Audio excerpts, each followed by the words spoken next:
નમસ્કાર વિદ્યાર્થી મિત્રો, આપણે જે છે અગાઉ બુદ્ધિના જે છે આધુનિક અભિગમો વિશે ભણતા હતા. એમાં જ જે છે આપણે આગળ જે છે એ સ્પેયરમેનનો દ્વિઘટક બુદ્ધિનો સિદ્ધાંત, સ્ટર્નબર્ગનો ત્રિપુટી સિદ્ધાંત, ગિલફર્ડનો ત્રિપરિમાણાત્મક સિદ્ધાંત અને ગાર્ડનરના બહુવિધ બુદ્ધિના સિદ્ધાંત વિશે માહિતી મેળવી.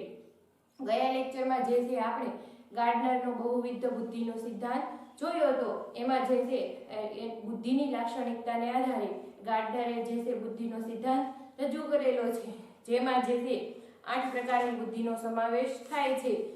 પહેલી હતી ભાષાકીય બુદ્ધિ, બીજી છે તાર્કિક ગાણિતિક બુદ્ધિ, ત્રીજી છે અવકાશીય બુદ્ધિ, ચોથી દૈહિક શરીર ગતિલક્ષી બુદ્ધિ, પાંચમી છે આંતરવૈયક્તિક બુદ્ધિ, છઠ્ઠી સાંગીતિક બુદ્ધિ, સાતમી જે છે નૈસર્ગિક બુદ્ધિ અને આઠમી જે છે વ્યક્તિ અંતર્ગત બુદ્ધિ વિશે આપણે જે છે ઊંડાણપૂર્વક અભ્યાસ કર્યો હતો. હવે આગળનો અભિગમ જોઈએ તો છે જેપી દાસનો 5 સિદ્ધાંત જે છે. તો જેપી દાસે જે છે આધુનિક અભિગમોમાં પોતાનું મંતવ્ય રજૂ કરતા કહ્યું જે કે જેપી દાસ અને તેના જે સાથીદારો હતા તેણે જે છે આ બુદ્ધિ અંગેનો જે છે 5 સિદ્ધાંત દર્શાવ્યો. જેપી દાસ જગન્નાથ પ્રસાદ દાસ જે છે એનું પૂરું નામ છે અને એણે પોતાના બુદ્ધિના જે સિદ્ધાંતમાં જે છે 5 સિદ્ધાંતમાં એણે જી ફેક્ટરનો જે છે વિરોધ કર્યો હતો. જી ફેક્ટર જે છે કોણે આપેલું છે? સ્પીયરમેનના દ્વિઘટક સિદ્ધાંતમાં જે છે આપણે જી ફેક્ટર, જનરલ ફેક્ટર અને સ્પેશિયલ ફેક્ટર એસ ફેક્ટરનો જે છે અભ્યાસ કર્યો હતો. તો એણે જે છે એનો વિરોધ કરતા દર્શાવ્યું કે કોઈ પણ જે છે પ્રાયોગિક અભ્યાસો અને એના જે ચિકિત્સાત્મક અનુભવ હતા એના આધારે જે છે એને વિરોધ કર્યો હતો. જી ઘટકનો, સ્પીયરમેનનો જે જી ઘટકનો સિદ્ધાંત હતો એનો વિરોધ કર્યો અને તેઓએ પોતાના જે પ્રાયોગિક અભ્યાસો હતા અને જે સંશોધનો હતા, ચિકિત્સાત્મક અનુભવો હતા એના આધારે જે છે એને કીધું કે બોધાત્મક ક્ષમતા માટે મસ્તિષ્કની રચના અને તેમાં થતી પ્રક્રિયા મહત્વની ભૂમિકા ભજવે છે. તેઓએ બુદ્ધિ અંગેના શરીરલક્ષી અને તેમાં પણ ખાસ કરીને ચેતા મનોવૈજ્ઞાનિક દ્રષ્ટિકોણનો સમાવેશ કર્યો છે. એણે જે છે જી ફેક્ટરનો જે છે વિરોધ કર્યો એ જન્મદત્ત હોય છે અને જે છે એ માનસિક ઉર્જા છે એનો વિરોધ કર્યો કે બુદ્ધિ જે છે એ કોઈ પણ ચેતા મનોવૈજ્ઞાનિક બાબત પર આધારિત છે. એટલે કે મગજ અને મગજમાં થતી જે ક્રિયા છે એના આધારે એણે આ 5 સિદ્ધાંત આપવાનો પ્રયત્ન કર્યો અને ચેતાકીય જે મનોવૈજ્ઞાનિક હોવાથી એણે ચેતાકીય મનોવૈજ્ઞાનિક જે દ્રષ્ટિકોણનો જે છે એ સહારો લીધો. એવું કીધું બૌદ્ધિક ક્ષમતા માટે મસ્તિષ્કની રચના એટલે કે મગજની રચના અને એમાં જે છે એમાં થતી વિવિધ પ્રકારની જે પ્રક્રિયા જે આપણે ધોરણ 11 માં છે જૈવિક વારસો એમાં જે મગજની રચના, મગજના જે ખંડો છે એના વિશે આપણે ભણી ગયા, બરાબર. એટલે એને ચેતા મનોવૈજ્ઞાનિક દ્રષ્ટિકોણનો સ્વીકાર કર્યો. તેઓના મતે મગજની રચના વિશિષ્ટ છે અને તેઓએ એવું કીધું કે મગજની રચના છે એ વિશિષ્ટ પ્રકારની છે, એટલે કે એકદમ જટિલ પ્રકારની જે છે એવું કહી શકાય અને તેના કેન્દ્રો સ્વતંત્ર રીતે ચોક્કસ માનસિક પ્રક્રિયાનું નિયમન કરે છે. એને શું કીધું કે મગજની રચના જે છે વિશિષ્ટ છે અને એમાં દરેક જે છે કેન્દ્રો ચોક્કસ રીતે પોતાની જે માનસિક પ્રક્રિયા હોય એનું નિયમન કરે છે. તો આ પાછળ જુઓ તમે મગજની રચના છે આ પ્રકારની આપણે જોઈ હતી. આમાં જે છે જુદા જુદા વિવિધ કેન્દ્રો આવેલા હોય છે અને આ કેન્દ્રો જે છે એકબીજા સાથે જોડાયેલા હોય છે. આ દરેક કેન્દ્રનું જે છે સ્વતંત્ર કાર્ય હોય છે અને આ દરેક કેન્દ્રો એકબીજા સાથે જોડાયેલા પણ જોવા મળતા હોય છે.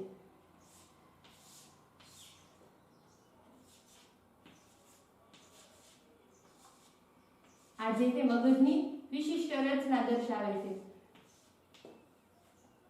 બરાબર.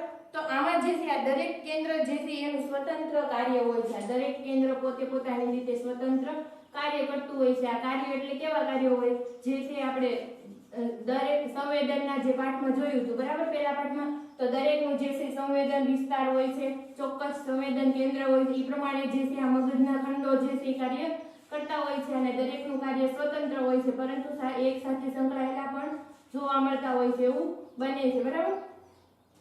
તો આમાં જે છે જેપી દાસે શું કીધું કે રચના વિશિષ્ટ હોય છે અને કેન્દ્રો સ્વતંત્ર રીતે ચોક્કસ માનસિક પ્રક્રિયાનું નિયમન કરતા હોય. દાખલા તરીકે મગજ, પશ્વ મગજનો જે આ ખંડ છે એ દ્રષ્ટિ સંવેદન માટે જવાબદાર હોય, બરાબર છે. દાખલા તરીકે જવાબદાર હોય તો જે છે દ્રષ્ટિ સંવેદનનું જેટલું પણ નિયંત્રણ હોય અહીંયાથી થતું હોય, એટલે સ્વતંત્ર રીતે કાર્ય કરતા હોય છે. પરંતુ સાથોસાથ મસ્તિષ્કના આ કેન્દ્રો પારસ્પરિક રીતે જોડાયેલા હોય છે. સાથોસાથ મગજના આ કેન્દ્રો છે પારસ્પરિક રીતે જોડાયેલા હોય છે. જો આવી રીતે જે છે એકબીજા સાથે જોડાયેલા હોય છે. વિદ્યાર્થી મિત્રો, તમે અગાઉના ધોરણમાં અભ્યાસ કર્યો છે કે મગજનું ડાબું ગોળાર્ધ અને મગજનું જમણું ગોળાર્ધ એમ બે ભાગમાં વહેંચીને સમજવામાં આવે છે. જો આપણે મગજને સમજવું હોય તો મગજનું છે એ અહીંયાથી એક ખાંચ પડે છે, બરાબર. તો આ ખાંચના આધારે જે છે મગજનું ડાબું ગોળાર્ધ અને મગજનું છે જમણું ગોળાર્ધ એવી રીતે બે ભાગ પાડીને સમજવાની સરળતા માટે જે છે આવા બે ભાગ દર્શાવવામાં આવે છે. દ્રષ્ટિ, શ્રાવ્ય, ગંધ વગેરેના કેન્દ્રો મસ્તિષ્કના ચોક્કસ ભાગમાં આવેલા છે. દ્રષ્ટિ હોય, આપણને જે દ્રષ્ટિનો અનુભવ થતો હોય, કોઈ પણ વસ્તુ આપણે જોઈ શકતા હોય, સાંભળી શકતા હોય કે કોઈ પણ વસ્તુની સુગંધ આપણે પારખી શકતા હોય અથવા તો સુગંધ અથવા દુર્ગંધ આપણે પારખી શકતા હોય, એ મગજના ચોક્કસ ભાગોમાં જે છે કાર્ય થતું હોય છે. આ બધા ભાગો જે છે એ ચોક્કસ પ્રકારનું કાર્ય કરતા હોય એવું પણ જોવા મળે છે. મસ્તિષ્કના ચોક્કસ ભાગને નુકસાન થતા તેની સાથે સંબંધિત માનસિક કે શારીરિક પ્રવૃત્તિઓ અવરોધાય છે. દાખલા તરીકે જો મગજના આપણે કોઈ પણ અકસ્માત થયો હોય અથવા તો કાંઈ પણ એવી ઈજા થઈ હોય ભયંકર, તો મગજના જે છે કોઈ પણ ભાગને જે છે આપણને શું થઈ હોય, અહીંયા ઈજા થઈ હોય તો આ કેન્દ્રમાં વધારે પડતું જે છે ઈજા થઈ હોય તો આના જે કોષો હોય એ ધીમે ધીમે નાશ પામે. મગજનો આ ભાગ જે છે કાર્ય કરવા માટે જે છે અક્ષમ બની જાય. ત્યારે શું થાય છે કે આ જે છે કેન્દ્ર એટલું, દાખલા તરીકે અહીંયા જોઈએ તો આપણે જે છે દ્રષ્ટિના જે ચેતાકોષો આવેલા હોય તો અહીંયા જે છે ઈજા થવાથી આપણને જે છે ઈ દ્રષ્ટિ સંવેદન ઓછું થાય અથવા દૂરની વસ્તુ ન દેખાય અથવા તો દ્રષ્ટિ આપણે જોઈને એનો અર્થઘટન ન કરી શકીએ એવું થાય. ત્યારે શું થાય કે આ બધા આ કેન્દ્ર સ્વતંત્ર છે, એને ઈજા થાય, પરંતુ આ બધા જ કેન્દ્રો જે છે એ પરસ્પર જોડાયેલા પણ છે. એટલે આ કેન્દ્રના જે કોષો હોય એ થોડો શું થાય, અહીંયા એને સપોર્ટ મળે અને એના કારણે જે છે આપણે વસ્તુનું અર્થઘટન કરી શકીએ, બરાબર. થોડોક સમય લાગે પરંતુ જે છે આમાં રિકવરી આવી શકે છે. ઘણી વખત એવું બનતું હોય કે ભયંકર એક્સિડન્ટમાં છે એ યાદ શક્તિ વહી જાય, પછી છે થોડા સમય પછી ધીમે ધીમે બધું યાદ આવે, સંપૂર્ણપણે જે છે યાદ ન આવે પરંતુ થોડી યાદ શક્તિ પાછી આવવા મળે. તો આ જે છે સ્મૃતિનું જે કેન્દ્ર હોય એના કોષો નાશ પામ્યા હોય તો એના આજુબાજુના જે કેન્દ્રો હોય મગજના, બરાબર, એ થોડો જે છે સપોર્ટ થતો હોય એમાંથી અને એના પરિણામે જે છે એ આપણને સ્મૃતિ પાછી આવતી હોય એવું પણ જોવા મળતું હોય છે. નુકસાન થતા વ્યક્તિ માનસિક પ્રવૃત્તિઓ અવરોધાય છે. દાખલા તરીકે મસ્તિષ્કના ડાબા ગોળાર્ધના કોઈ ચોક્કસ ભાગને નુકસાન થતા વ્યક્તિની ભાષા અને લખવાની, બોલવાની ક્ષમતા અવરોધાય છે. જો આમાં એક ઉદાહરણ આપેલું છે કે મસ્તિષ્કનો જે ડાબો ગોળાર્ધ છે તો મસ્તિષ્કના ડાબા ગોળાર્ધમાં જે છે એ ભાષા સંબંધી કેન્દ્રો આવેલા હોવાથી કે આ જો આ ભાગમાં કોઈ પણ ઈજા થઈ હોય આકસ્મિક રીતે તો જે છે આ કેન્દ્રોમાં આપણને ઈજા થાય તો આપણે જે ભાષાના જે કૌશલ્યો હોય એ અવરોધાય છે, એટલે કે સારી રીતે બોલી નથી શકતા. ઘણી વખત જે છે અમુક વ્યક્તિ એક્સિડન્ટ પછી છે તોતરું બોલવા માંડે અથવા તો જે છે બોલવામાં ખચકાટ અનુભવે, પછી એકને એક શબ્દો વારંવાર બોલે, આવું બધું પણ થતું હોય છે. એનું કારણ શું છે કે અહીંયા જે છે મગજના ડાબા ગોળાર્ધમાં ઈજા થયેલી છે અને ઈજાના પરિણામે છે ભાષા લખવાનું, બોલવાની અને આપણી જે ભાષા સંબંધિત કાર્યો હોય છે એમાં અવરોધ ઉત્પન્ન થાય છે. આ મસ્તિષ્કની વિશિષ્ટ રચના વ્યક્તિની બોધાત્મક ક્ષમતા સાથે સંકળાયેલ છે. આ મસ્તિષ્કની જે છે વિશિષ્ટ રચના એ જે છે વ્યક્તિના બોધાત્મક જે છે એ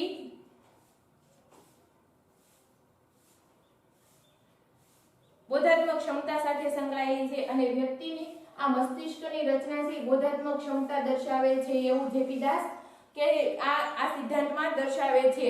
અને તેવું દ્રઢપણે સ્વીકારનારા જેપી દાસ તેમના સાથીદારોએ બુદ્ધિનો જે સિદ્ધાંત દર્શાવ્યો છે તેને પાસ સિદ્ધાંત તરીકે ઓળખવામાં આવે છે. અને જેપી દાસ અને તેના સાથીદારોએ એવું કીધું કે મસ્તિષ્કની જે વિશિષ્ટ રચના છે એ બૌદ્ધિક ક્ષમતા સાથે સંકળાયેલી છે. એટલે એણે જે છે મગજની રચનાને આધારે પોતાનો જે છે બુદ્ધિનો આ જે છે પાસ સિદ્ધાંત અહીંયા રજૂ કર્યો હોય એવું પણ જોવા મળે છે. તો આપણે જોઈએ આ 5 સિદ્ધાંતમાં જે છે મુખ્યત્વે 4 બોધાત્મક પ્રક્રિયાઓનો સમાવેશ કરવામાં આવે છે. તો કઈ 4 પ્રક્રિયા છે? 5 સિદ્ધાંત જે છે એનું ફૂલ ફોર્મ અહીંયા દર્શાવેલું છે. પહેલું જે છે પ્લાનિંગ એટલે કે આયોજન, અટેન્શન અરાઉઝલ એટલે કે ધ્યાન ઉત્તેજના, સ્ટિમ્યુલેશન, પ્રોસેસિંગ એટલે કે સમકાલીન પ્રક્રિયા, સક્સેસિવ પ્રોસેસિંગ એટલે કે ક્રમબદ્ધ પ્રક્રિયા. આ જે છે 5 સિદ્ધાંતમાં એના 4 બોધાત્મક પ્રક્રિયાઓ દર્શાવી છે, જેની એક પછી એક વિગતવાર આપણે સમજૂતી મેળવીએ. તો પહેલું જોઈએ પ્લાનિંગ એટલે કે આયોજન. તો આયોજન એ એક એવી બોધાત્મક ક્ષમતા છે જેની મદદથી આપણે સમસ્યાનો ઉકેલ કેવી રીતે મેળવશું તેનો નિર્ણય લઈ શકીએ છીએ અને આ નિર્ણય મુજબ વર્તન કરી શકીએ છીએ. જો આયોજન એક એવી પ્રક્રિયા છે કે જેમાં આપણી સમક્ષ ઉત્પન્ન થયેલી કોઈ પણ સમસ્યા હોય તો આપણે એનો ઉકેલ કેવી રીતે મેળવશું, બરાબર, અને એની મદદથી આપણે સમસ્યાનો ઉકેલ કેવી રીતે મેળવશું તેનો નિર્ણય લઈએ છીએ. આપણે કોઈ પણ સમસ્યા હોય તો એ સમસ્યા આપણે કેવી રીતે ઉકેલવી તો સમસ્યા ઉકેલ માટેના આપણે જે અલગ અલગ જે પ્લાનિંગ બનાવતો હોય, આયોજન બનાવતો હોય, જુદા જુદા જે આપણી પાસે માર્ગો હોય, બરાબર, એમાંથી જે સર્વશ્રેષ્ઠ માર્ગ હોય એનો ઉપયોગ કરી અને આપણે જે છે આ સમસ્યા ઉકેલ માટેનો પ્રયત્ન કરતા હોય અને સમસ્યા કેવી રીતે ઉકેલ મેળવશું તેનો નિર્ણય કરી શકીએ છીએ, બરાબર. આ બોધાત્મક પ્રક્રિયાથી આપણે છે સમસ્યાનો ઉકેલ કેવી રીતે મેળવી શકીશું એનો જે છે આપણે નિર્ણય કરી શકીએ છીએ અને આ નિર્ણય મુજબ વર્તન કરી શકીએ છીએ અને જે આપણે નિર્ણય કર્યો એટલે કે આયોજન કર્યું હોય એ પ્રમાણે આપણે વર્તન કરતા હોઈએ છીએ. દાખલા તરીકે જો 12માં જે છે તમારે બોર્ડની પરીક્ષામાં જે સારા માર્ક લાવવા માટે તમે જે તમારી સમક્ષ એક સમસ્યા છે, બરાબર, કે તમારે જે છે કોઈ પણ તમારે જે છે આ સમસ્યા 12માં બોર્ડમાં જે છે સારા માર્ક્સ લાવવા છે, બરાબર, તો આ એમાં માટે તમે શું કરો, વિવિધ માર્ગોની વિચારણા કરો. એમાંથી તમારી જે છે ક્ષમતા હોય, બરાબર, એ પ્રમાણે તમે માર્ગ જે છે એ શું કરો, એને જે છે ચોઈસ કરો અને એ બૌદ્ધિક ક્ષમતા પ્રમાણે છે સમસ્યાનો ઉકેલ કરો. એટલે કે તમારી જે છે તમને લેખીને યાદ રહે છે કે વાંચેલું છે, મોટેથી વાંચેલું યાદ રહે છે, વિભાગમાં વાંચેલું યાદ રહે છે કે સળંગ પદ્ધતિથી વાંચેલું યાદ રહે છે, બરાબર. તો તમારી જે ક્ષમતા હોય પ્રમાણે તમે આયોજન કરો અને જે છે પરીક્ષાલક્ષી તૈયારી કરો. તો આ જે છે અને એ મુજબ આપણે વર્તન કરતા હોય, જે આયોજન હોય, ટાઈમ ટેબલ હોય એ પ્રમાણે શું કરતા હોય આપણે વર્તન કરતા હોઈએ છીએ. એમાં આપણે ધ્યેયો નિશ્ચિત કરવા, પરિણામોનું પૂર્વાનુમાન અને પ્રતિભાવો કે પ્રતિપુષ્ટિનો ઉપયોગ વગેરે માનસિક પ્રક્રિયાઓ કરીએ છીએ. અને આયોજન કરવા માટે આપણે કેવી માનસિક પ્રક્રિયાનો ઉપયોગ કરીએ છીએ? એક તો ધ્યેય નક્કી કરવું.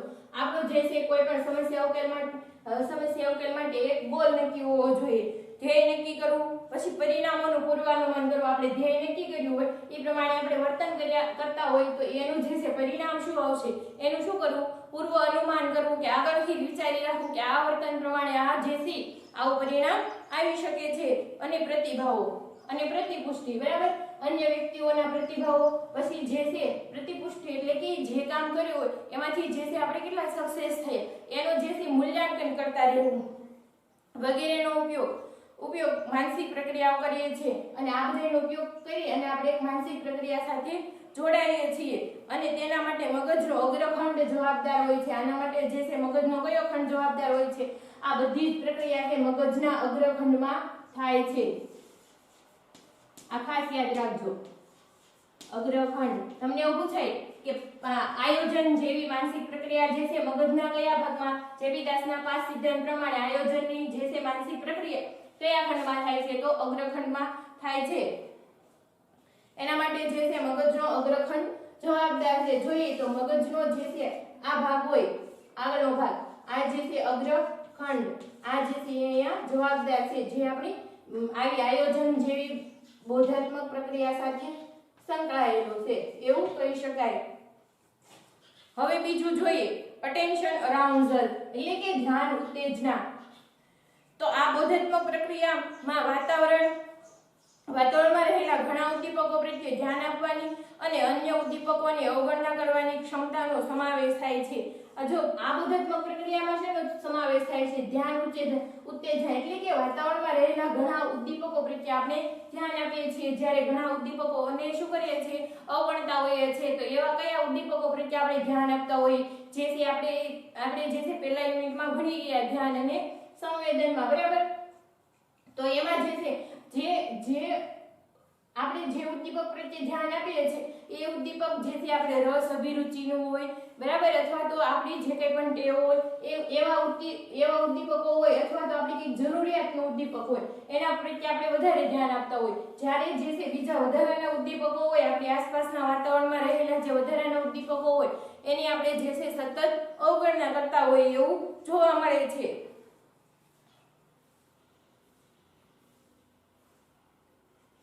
ધ્યાન કેન્દ્રિત કરવાની મુશ્કેલી ની વિકૃતિ ધરાવતા વ્યક્તિઓમાં આ બોધાત્મક પ્રક્રિયામાં ખામી જોવા મળે છે. જે વ્યક્તિઓમાં જે છે ધ્યાન ટકાવી રાખવાનું જે શક્તિ રહેલી હોય, બરાબર, એની જે છે અમુક વખતે જે છે વિકૃતિ ઉત્પન્ન થાય એમાં, તો ધ્યાન ટકાવી રાખવાની જે વિકૃતિ હોય એ જેને વિકૃતિ હોય એને જે છે આ ધ્યાન ઉત્તેજનાની પ્રક્રિયા થતી નથી. એટલે કે વાતાવરણમાં રહેલા કોઈ પણ ઉદ્દીપકો પ્રત્યે સરખું ધ્યાન જે છે આપી શકતા નથી. ADHD ની વિકૃતિ જે છે આમાં સમાવેશ થાય, ધ્યાન ન્યૂનતા, બરાબર. તો આ વિકૃતિનો સમાવેશ જે છે આમાં ધ્યાન ઉત્તેજનામાં કરી શકાય કે એક પ્રકારની ખામી છે કે કોઈ પણ જગ્યાએ છે વ્યક્તિ લાંબા સમય સુધી અથવા તો ટૂંક સમય સુધી પણ ધ્યાન ટકાવી શકે નહીં. એટલે એ ઉદ્દીપકનું જ્ઞાન જે છે એનામાં એને આ જ્ઞાન આપવું આપણા માટે મુશ્કેલ બને છે, અથવા તો વ્યક્તિ પોતે પણ જે છે વાતાવરણના એ ઉદ્દીપક પ્રત્યે જ્ઞાન પ્રાપ્ત કરી શકતા નથી. એટલે મુશ્કેલીની જે વિકૃતિ ધરાવતા વ્યક્તિઓમાં આ બોધાત્મક પ્રક્રિયા, ધ્યાન ઉત્તેજનાની જે બોધાત્મક પ્રક્રિયા છે એમાં ખામી જોવા મળતી હોય છે. બોધાત્મક પ્રક્રિયામાં ખામી જોવા મળે છે. ધ્યાન અને ઉત્તેજના સાથે મસ્તિષ્કના મગજકણ અને થેલેમસ સંકળાયેલ છે. ધ્યાન અને ઉત્તેજના, બરાબર, ધ્યાન કોઈ પણ ઉદ્દીપક પ્રત્યે ધ્યાન આપવું અને એ ઉદ્દીપકને જોઈને આપણામાં જે કંઈ પણ ઉત્તેજના થાય, બરાબર, એટલે કે આપણું ધ્યાન એ બાજુ આકર્ષાય, તો એમાં જે છે એ શું, કયા મગજના જે છે એ મગજકંદ,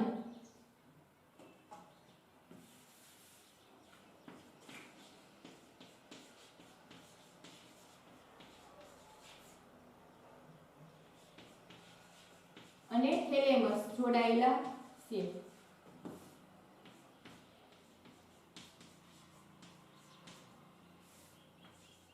મગજકંદ અને થેલેમસ જે છે એ ભાગ ભજવે છે એવું કહી શકાય. તો આપણે જોયું આયોજનમાં જે છે આયોજનની જે કઈ પ્રક્રિયા હોય, નિર્ણય લેવાની છે, પછી નિર્ણય પ્રમાણે ધ્યેયો નિશ્ચિત કરવાની છે, અથવા તો એ ધ્યેય સાથે આપણે છે પહોંચી વળવા માટે ચોક્કસ પ્રકારના જે કાર્યો કરીએ છીએ એ બધી અગ્રખંડને આભારી છે. જ્યારે ધ્યાન ઉત્તેજના છે એ મગજકંદ અને થેલેમસને આભારી છે. હવે નેક્સ્ટ જોઈએ એ સ્ટિમ્યુલેટેડ ન્યુરોન્સ પ્રોસેસિંગ જોઈએ. તો એમાં જે છે એ સમકાલીન પ્રક્રિયાઓનો સમાવેશ થાય છે. તો આ બોધાત્મક પ્રક્રિયામાં જુદા જુદા ઉદ્દીપકોને એકસાથે સાંકળી એક સમગ્ર ઘટના તરીકે આલેખવાની ક્ષમતા રહેલી હોય છે. તો આ બોધાત્મક પ્રક્રિયામાં શું જોવા મળે, સમકાલીન પ્રક્રિયા, એટલે કે એક સમયે થતા જે તૂટક અનુભવો હોય, બરાબર છે, તો એને સમગ્ર રીતે જોવાની જે માનસિક પ્રક્રિયા છે એ સમકાલીન પ્રક્રિયામાં જોવા મળે છે. એટલે કે સમગ્ર રીતે જો ભાષાકીય સમજ મેળવવા માટે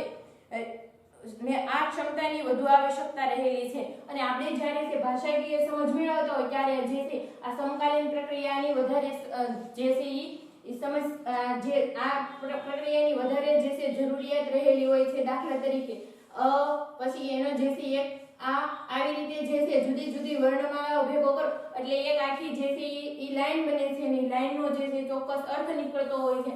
ને એવી રીતે જે છે આપણે બોધાત્મક ક્રિયા એ લખવું, વાંચવું, આવું બધું શીખી શકતા હોઈએ છીએ. દાખલા તરીકે આપણે કોઈ પણ જે છે તાર્કિક બાબતો હોય તો એને સમજવા માટે પણ જે છે સમકાલીન પ્રક્રિયાની જરૂર પડે છે. દાખલા તરીકે મારી માતાના પિતાના એકના એક દીકરા મારા કોણ થાય, તો જો આ મારી માતા ના પિતા ના એકના એક દીકરા,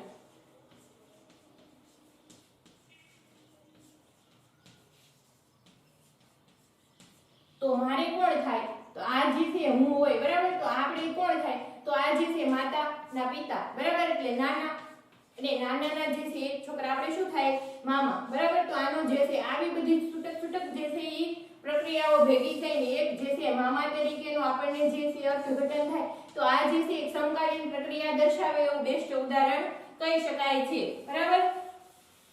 તો હવે જોઈએ તો આના માટે જે છે મગજમાં જે છે આ ક્ષમતા માટે મગજનો જે છે પશ્વખંડ અને મધ્યખંડ જે છે મહત્વની ભૂમિકા ભજવે છે, એટલે કે પશ્વખંડ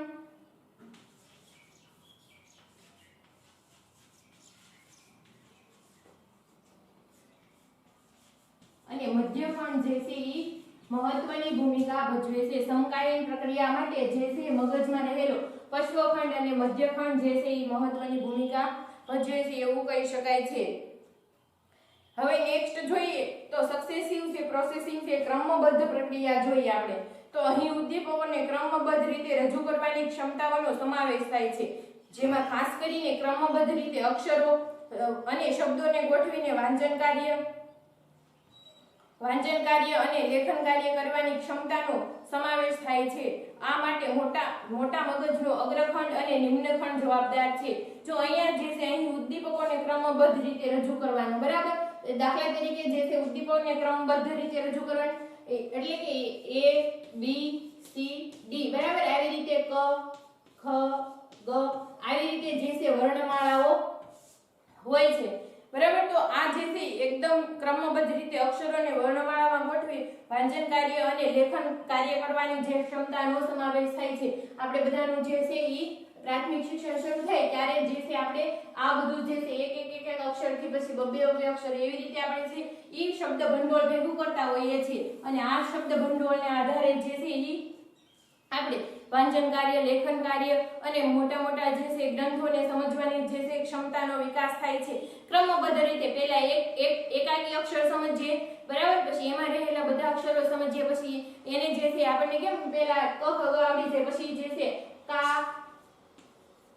હા એવું શીખવાડે, પછી કાના માતર વાળા શબ્દો શીખવાડે, બરાબર. તો આવી રીતે જે છે ક્રમબદ્ધ રીતે જે છે આપણી ભાષાનો વિકાસ થતો હોય એવું જોવા મળે છે.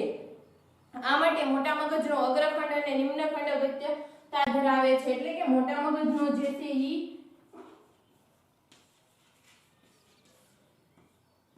અગ્રખંડ અને નિમ્નખંડ જે છે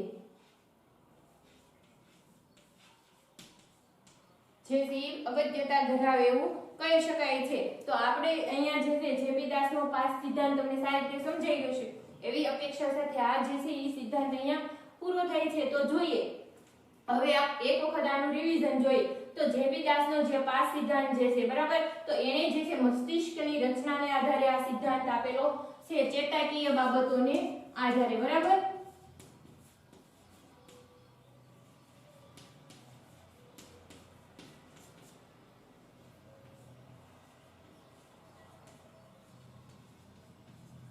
અને આ મસ્તિષ્કની રચનાના આધારે જે છે આપેલો છે. તો એને જે છે પાસ સિદ્ધાંત એના સાથીદારોની મદદથી જે છે આ પાસ સિદ્ધાંત આપેલો છે, જેપી દાસનો પાસ સિદ્ધાંત. તો એમાં જે છે પ્લાનિંગ, આયોજન માટે જે છે કે આપણે કોઈ પણ સમસ્યાઓને ઉકેલવી હોય અથવા તો સમસ્યા ઉકેલવા માટે આપણે કેવા માર્ગોની જરૂર પડે છે, બરાબર. એનો જે છે આપણે શું કરી શકીએ, આયોજન કરી શકીએ, અને એ પ્રમાણે આપણે વર્તન કરી શકીએ આયોજન પ્રમાણે, બરાબર. તો એમાં જે છે મગજનો અગ્રખંડ ભાગ ભજવે છે. આ ઉપરાંત જે છે એ જોઈએ તો ધ્યાન ઉત્તેજના, બરાબર. તો એ મગજસ્કંધ અને થેલેમસમાં આ પ્રક્રિયા થાય છે. અને ધ્યાન ઉત્તેજનામાં શું સમાવેશ થાય છે કે આજુબાજુના આપણા જે વાતાવરણમાં રહેલા ઉદ્દીપકો હોય તો એમાં આપણે જે છે બધા ઉદ્દીપકો પ્રત્યે છે એ ધ્યાન આપતા નથી. અમુક ઉદ્દીપકોની અવગણના કરીએ છીએ, જ્યારે અમુક ઉદ્દીપકો પ્રત્યે ધ્યાન આપીએ છીએ, બરાબર. તો આ માનસિક પ્રક્રિયાઓનો જે છે અહીંયા સમાવેશ થાય છે. અને જેનામાં જે ધ્યાન ટકાવી રાખવાની જે વિકૃતિઓ જોવા મળતી હોય છે એમાં આ માનસિક પ્રક્રિયા છે નહિવત પ્રમાણમાં જોવા મળે છે, એટલે કે ઘણા ઓછા પ્રમાણમાં પણ જોવા મળતી હોય અથવા તો ન પણ જોવા મળતી હોય એવું બનતું હોય છે. હવે નેક્સ્ટ છે સમકાલીન પ્રક્રિયા. તો આ બોધાત્મક પ્રક્રિયામાં જુદા જુદા ઉદ્દીપકોને એક સાથે સાંકળી તેની સમગ્ર ઘટના તરીકે આપણે શું કરતા હોય એનું આલેખન કરતા હોય, બરાબર. જે જુદી ઘટના હોય જીવન દરમિયાન અથવા તો એમાં પૂર્વાનુભવને પણ કામે લઈ શકાય, અથવા તો જે છે આપણી સાથે બનતી જે જુદી ઘટના હોય એનો જે છે તાર્કિક વિચારણા કરીને એક સમગ્ર પ્રક્રિયા તરીકે આપણે જે જોવાનો દ્રષ્ટિબિંદુ વિકસે છે એ સમકાલીન માનસિક પ્રક્રિયાને આભારી છે. અને એના માટે પશ્વખંડ અને મધ્યખંડ જે છે જવાબદાર છે મગજમાં, એવું કહી શકાય છે. અને નેક્સ્ટ છે ક્રમબદ્ધ પ્રક્રિયા, એટલે કે પહેલા જે છે પાયાની બાબતો, પછી જે છે એવી રીતે આપણે જે છે ધીમે સરળથી જે છે અઘરી બાબતો શીખતા જઈએ, ક્રમબદ્ધ પ્રક્રિયા જે છે એવું કહી શકાય છે. તો આ ક્રમબદ્ધ પ્રક્રિયા જે છે મગજમાં થવા માટે અગ્રખંડ અને નિમ્નખંડ જે છે ભાગ ભજવે છે એવું છે જેપી દાસે વર્ણવ્યું છે. બરાબર. તો હવે આ અગાઉ જે છે આ બુદ્ધિના આધુનિક સિદ્ધાંતો આપેલા એ બધા જે છે બુદ્ધિના આધુનિક સિદ્ધાંતો અહીં પૂરા થાય છે. તો આપણે જે છે ટૂંકમાં એનું રિવિઝન જોઈ લઈએ બધાનું. તો પેલો બુદ્ધિનો આધુનિક સિદ્ધાંત જે છે સ્પીયરમેને આપ્યો હતો. બરાબર. દ્વિઘટક સિદ્ધાંત આપ્યો.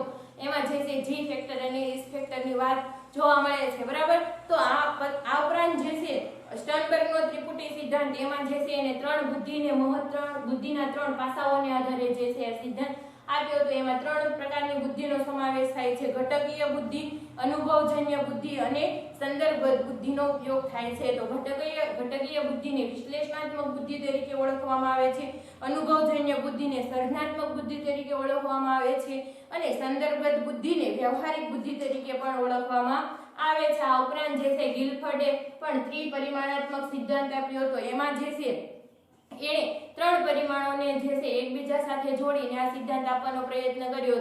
તેમાં ક્રિયા, વસ્તુ અને નિપજનો સમાવેશ થાય છે. ક્રિયાના જે છે પાંચ જે છે પરિમાણો એને દર્શાવ્યા હતા. તો એમાં જે છે મૂલ્યાંકન, કેન્દ્રિત ચિંતન, વિકેન્દ્રિત ચિંતન, પછી સ્મૃતિ અને બોધનો સમાવેશ થાય છે. વસ્તુના 5 પરિમાણમાં જે છે જોઈએ તો દ્રશ્ય, શ્રાવ્ય, પ્રતિકાત્મક, શબ્દાર્થ અને વાર્તનિક જે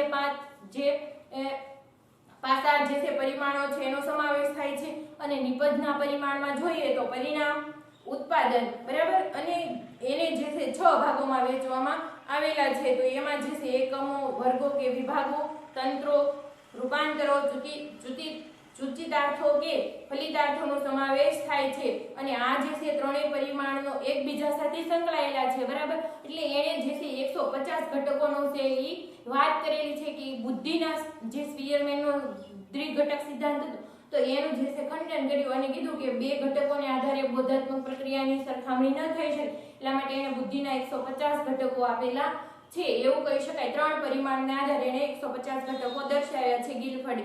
બરાબર. આ ઉપરાંત જે છે ગાર્ડનરનો બહુવિધ બુદ્ધિનો સિદ્ધાંત જોયો તો એમાં જે છે એને બુદ્ધિની 8 પ્રકારની લાક્ષણિકતા આપી. એમાં ભાષાકીય બુદ્ધિ હોય તો એ વાંચન, લેખન જે છે એવા કાર્યોમાં ઉપયોગમાં લઈ શકાય છે.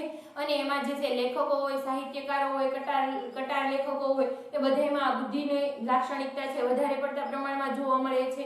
ઉપરાંત ભાષાકીય બુદ્ધિ, ઉપરાંત તાર્કિક ગાણિતિક બુદ્ધિ જોઈએ તો તર્ક અને સંકેતોનો ઉપયોગ કરવામાં, તાર્કિક નિયમોની ગૂઢતાને જે છે ઓળખવામાં, પારખવામાં આ બુદ્ધિ ઉપયોગમાં આવે છે. વકીલો હોય છે, તર્કશાસ્ત્રીઓ હોય છે, ઇજનેરો હોય છે, આ બધામાં આ પ્રકારની બુદ્ધિ વધારે રહેલી હોય છે.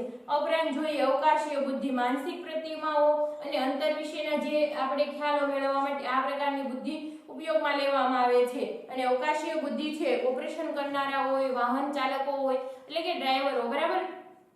ઉપરાંત જે છે જે લોકો ડોક્ટરો હોય છે એનામાં પણ જે છે આવી માનસિક પ્રતિમાઓ રચવાની ક્ષમતા વધારે પડતા પ્રમાણમાં હોય છે. નેક્સ્ટ જોઈએ તો દૈહિક શરીર ગતિલક્ષી બુદ્ધિ. તો આ જે છે શરીરના હલનચલનો, ગતિ અને અંગવિન્યાસ સાથે સંકળાયેલી બુદ્ધિ છે. નૃત્યકાર હોય, અભિનેતાઓ હોય, પછી આ ઉપરાંત જે છે ઈ રમતવીરો હોય, હસ્તકળાના કારીગરો હોય, આ બધા વ્યક્તિઓમાં જે છે આ પ્રકારની બુદ્ધિનું પાસું એક આગવી રીતે નીકળતું હોય એવું કહી શકાય છે. આંતરવૈયક્તિક બુદ્ધિ જોઈએ તો આની મદદથી વ્યક્તિ અન્ય વ્યક્તિના ગમા અણગમા અને આવેગોની અભિવ્યક્તિ જાણી શકે છે અથવા તો આવેગો વિશે આગાહી કરી શકે છે જેનું વર્તનના આધારે. બરાબર છે. તો આવી જે છે ઈ લાક્ષણિકતા કોનામાં હોય? રાજનેતા હોય, ધર્મગુરુ હોય, આ બધા વ્યક્તિઓમાં જે છે અન્ય વ્યક્તિઓને ઓળખવાની જે છે ક્ષમતા વધારે રહેલી હોય. આ ઉપરાંત જોઈએ તો સાંગીતિક બુદ્ધિ છે સંગીતના તાલ, લય, સૂર, બરાબર, એ બંદિશ વગેરે માટે જે છે ઉપયોગી થાય છે. અને આવે જે છે સાહિત્યકારો હોય, લોક કલાકારો હોય, બરાબર, એનામાં જે છે આ બુદ્ધિ વધારે પડતા વક્તા અથવા તો કોઈ વક્તા હોય, બરાબર, તો એનામાં જે છે આ બુદ્ધિ વધારે રહેલી હોય છે.